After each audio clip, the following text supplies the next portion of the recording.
Okay, so I want to do some color comparison here. This is going to give me a chance to compare two colors that are the same pigment, as well as two different papers all at the same time. And this is kind of a good test to do anytime you're testing, a different watercolor that's other than your Daniel Smith or your Winsor Newton. You're just trying to get a feel for the quality, the coverage, all of that good stuff. So let's take a look at how I've got my little experiment set up here. I have a sheet of Arches here on the left. This is my Arches 140-pound cold press, 100% cotton. And over on the right, I have my Meeden 100% cotton, 140 pound. And I'm also using French Ultramarine. Okay, so I've got my Daniel Smith version, French Ultramarine. If you look, there is a color code on the side that lets you know that this is PB29. Okay, so that is French Ultramarine, and PB29 is the ultramarine that that is actually in the Meeden set. So this is their version of French Ultramarine. So I want to try both of these colors on both sheets of paper just to see how they behave, see what the feel is, all of that good stuff. So let's jump into that right now. I'm going to go ahead and start by evening these little sheets up. I'm going to wet the tops of both sheets of paper just a little bit with just some clear water. And then I'm going to start with my French Ultramarine. This is my Daniel Smith French Ultramarine. I'm just going to put some right here on the paper. And let's have a go. All right, so as I get into this French Ultramarine, I'm just kind of playing with it just to see how it'll move. And I'm just watching the dispersion, right? And just seeing how it kind of behaves with all of that water. And then I'm going to get some of the pigment just by itself, and I'm going to come down, drop down below that just on the dry paper, just to kind of just come in here and just get it on the paper. I'm also using a Meeden brush for this whole process. I already know how my own brushes behave, but let's just see what the Meeden does with the paper and the pigments, and just see how it goes. So I've just made a kind of a simple wash here. Right here at the top, just to kind of see how this behaves. This gives me an opportunity to watch the pigment move in some water, and then this gives me an opportunity just to see how it's going to behave just on some dry paper. I'm going to get a little bit more of this pigment. Maybe I'll make it a little bit darker over here. I just want to kind of see what happens, the darker I get. I want to make sure that some dilution, has happened with the pigment. And it's not just straight out of the tube, and I get that glossy look, because of the gum arabic drying. I just want to see, how dark I can kind of go here. And French Ultramarine is pretty dark. French Ultramarine is really one of the best colors, I think, to use as a comparative color with a less expensive pigment, because it's a dark pigment, the value is intense, the color is intense, and so you're kind of getting the best of everything. So if you're going to push a color to see how far it can go, French Ultramarine or just regular ultramarine blue are both really good colors to go with. It gives you a really good indication of what the pigment is capable of doing. All right, so cleaning all of that out, let's drop down a little bit lower on the paper. All of this has been this is the Meeden paper. I'm going to do the same exact thing, just a little bit lower on the second half of the paper, starting with a little wet area here.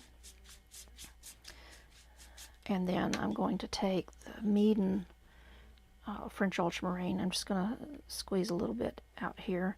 I can tell, there's a big difference in the, let me get a little bit more out here. There's a big difference in the consistency of these pigments. This one is, it's not runny or anything like that, but it's less, has less viscosity and weight and density. That's what I'm picking up on, compared to the, compared to my Daniel Smith. All right, so same thing. I'm just going to come into it with a little bit of water and see what happens. I don't have a whole lot of dispersion happening right here. Maybe I didn't have it wet enough. There we go. There goes my, I know my ultramarine blue is supposed to move. All right, so I'm just going to kind of move some of this around next to this wet area. This was the Meeden. I'm having to really coax it to move. It's not wanting to move. You saw the Daniel Smith, it just raced across the surface of the paper. And that's because there's a good quality gum arabic in there, and that's one of the things that really helps the pigment glide and move around in the water in all those ways that we're expecting to see with watercolor. All right, so I'm going to get my brush kind of gooped up here with just a little bit of this pigment, and let's just spread it around on the dry paper just to see how it behaves here. Now I've got a pretty good, there's just the mildest of difference in terms of the depth of color.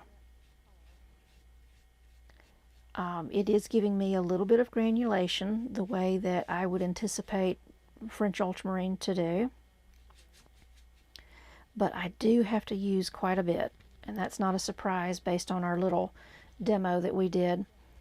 I'm having to use a good bit more of the pigment to try to achieve the same value.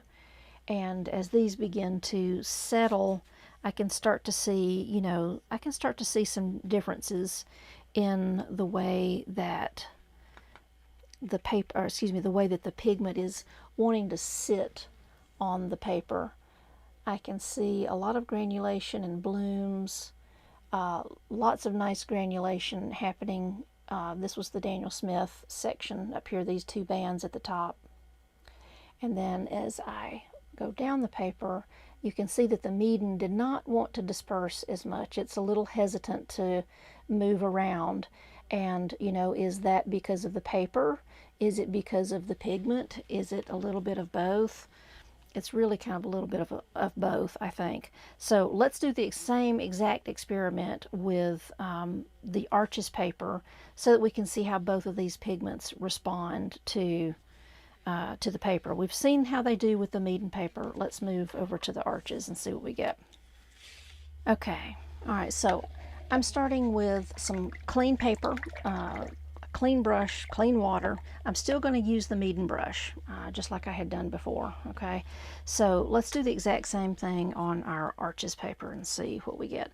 So again, the French Ultramarine from Daniel Smith. I'm just going to get a little bit out there on the paper. We'll start with that on the top and do just exactly the way we did with the Meeden paper. So starting with a little bit of water up here on the paper, and then I'm going to get into the pigment and invite it to start moving into this water that I've got. And I can see it moving just like I would expect French ultramarine to do. I'm just going to try dropping some more water into it. Every time I drop water into it, it begins to move even more. You can see the dispersion. It's moving.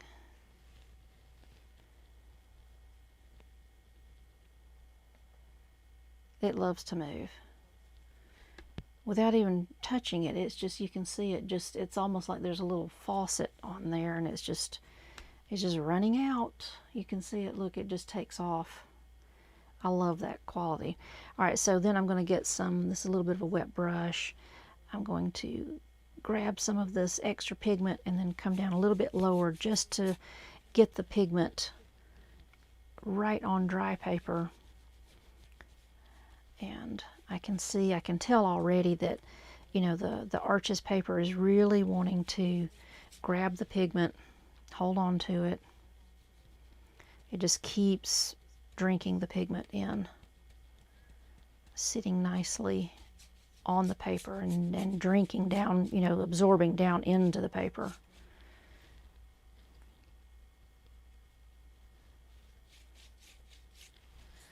And I can see a lot more dispersion, on the Arches. I'm pretty sure that I added more water in this one to play with, but even when I pour it off, you can see a lot more granulation, and we can also see how much darker it is out here. The pigment, even though it's been saturated, it's real. The paper is just taking it in and holding on to it. It just keeps taking more pigment and holding it, whereas the Meeden paper kind of started resisting it after a little bit.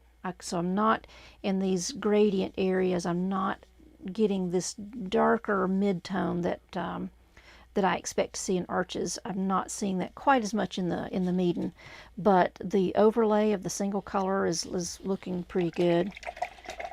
All right, so let's do the Meeden color here. So I'm just again starting with a wet patch, and I'm going to use just a little bit of this out here on the paper.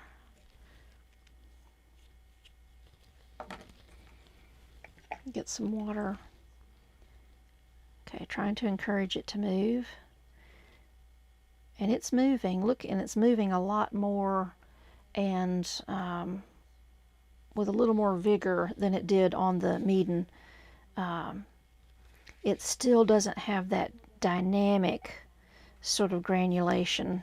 See the, you can see the granulation that's already happening in the top section here with this, with the Daniel Smith blue, all this crackle granulation. Let me hold it up. You can see all the granulation, how it's pooling into the paper. And then of course, when I get down here into the Meeden, see it's, let me pour some of this off. Let me try to coax it a little bit. It's just like it's just not wanting to take off. I'm trying to invite it to come out and play, and it's not wanting to quite come out as much. It almost seems like I have to work with this pigment just a little bit more. I mean, I'm still getting some granulation. I'm still getting some gradient here, but it's different. It does behave differently. All right, so I'm going to get just some of the pigment by itself. Let's just get it on to the paper, on dry paper, just to see how it's going to do.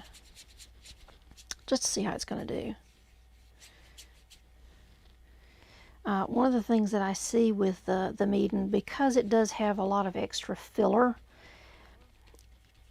it has a tendency to want to sit up on top of the paper. It's almost like it's just wanting to not completely absorb down in the paper. It's kind of just wanting to sit up on top, and I know that that has something to do with the type of filler that's used.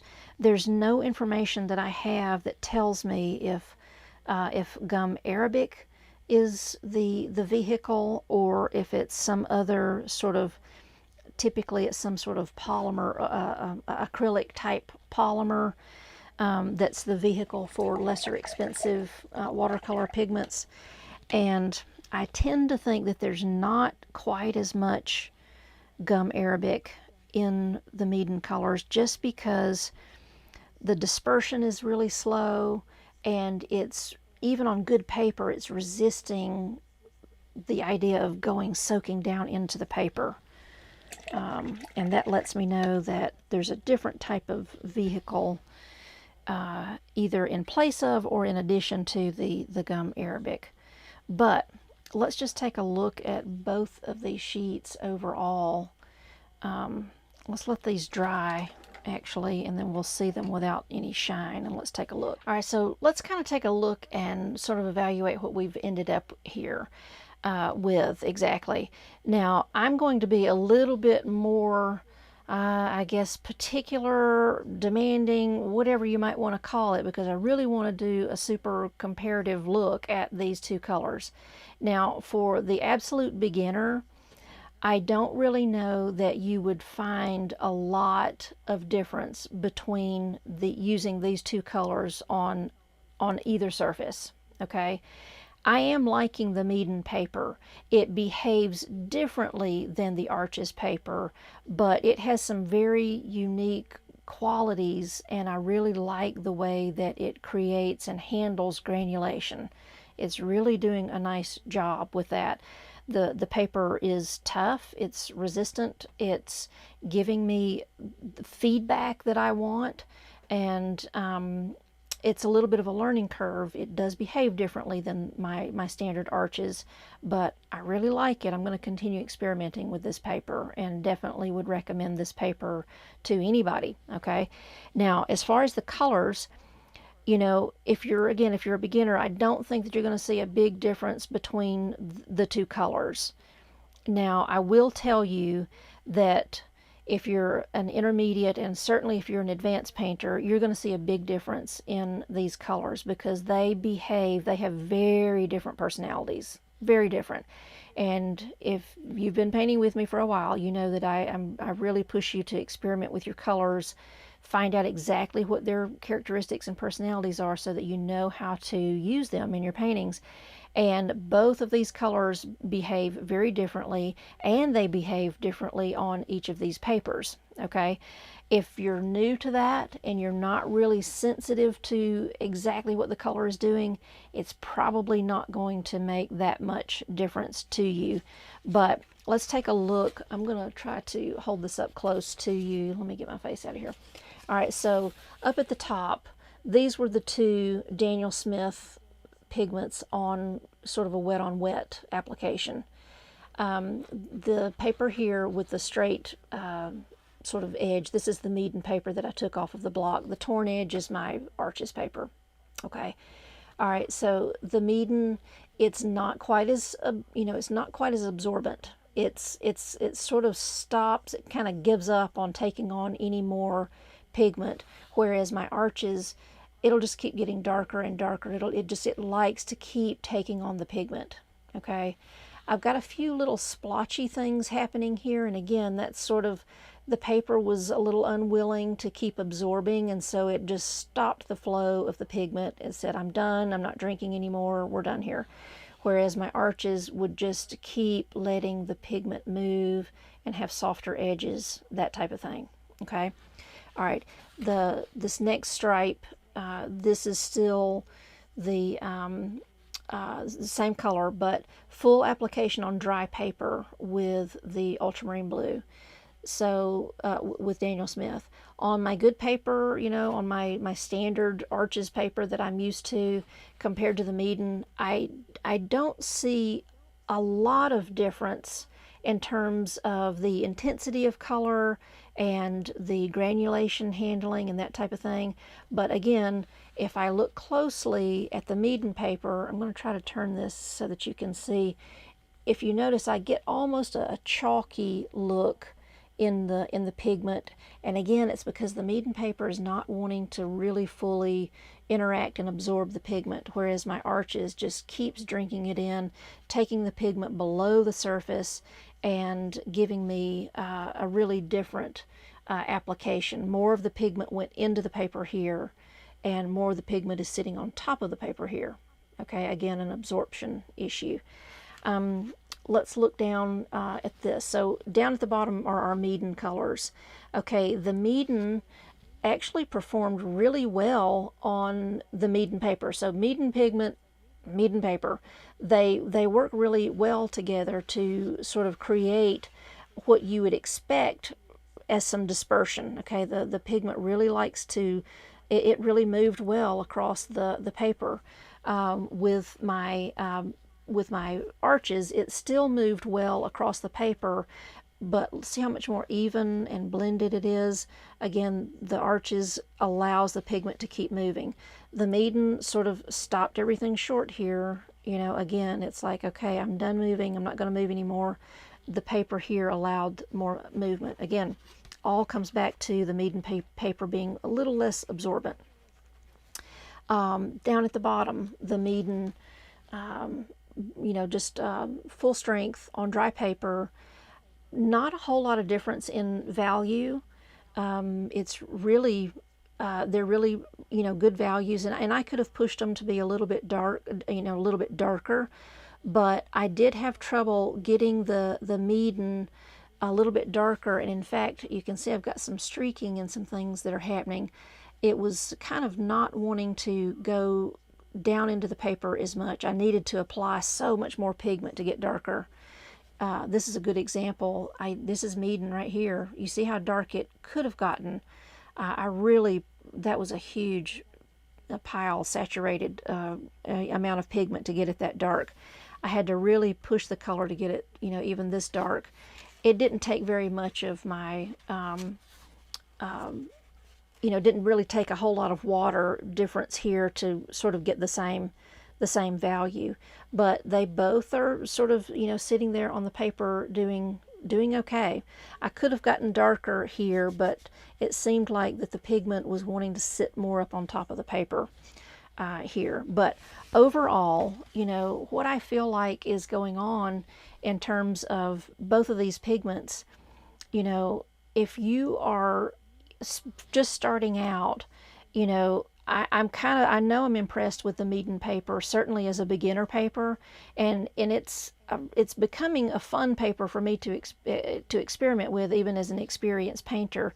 It does have a different behavior. There's a learning curve, but I'm liking how it handles granulation.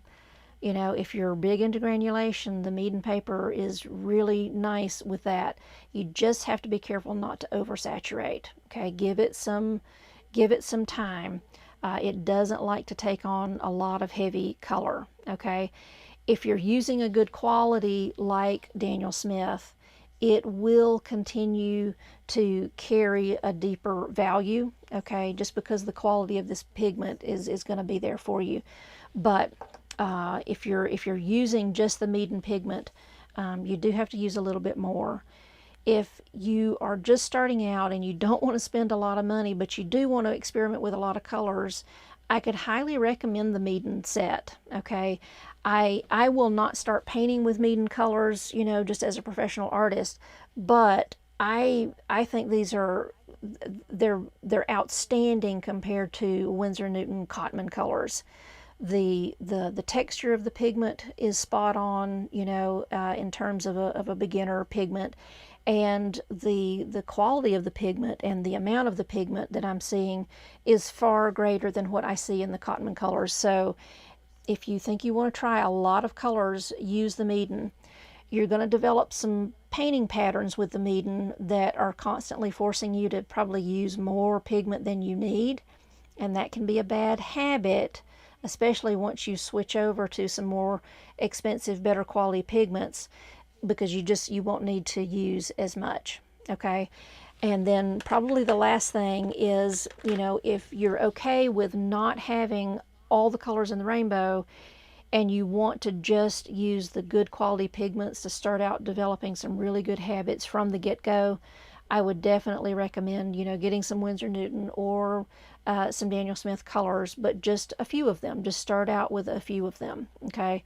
But, paper is really the most important thing. And even as a beginner, either of these papers will serve you well.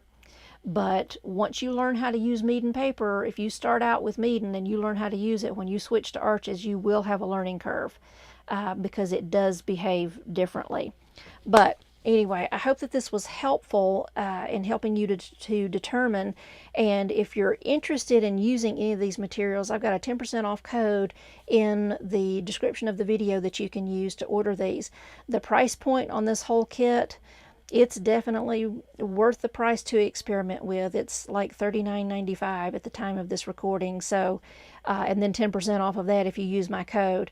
I definitely encourage you to dig into this paper. If you're already using Arches, you will probably find a good use for it. And the pigments are a lot of fun to play with, especially if you're just starting out.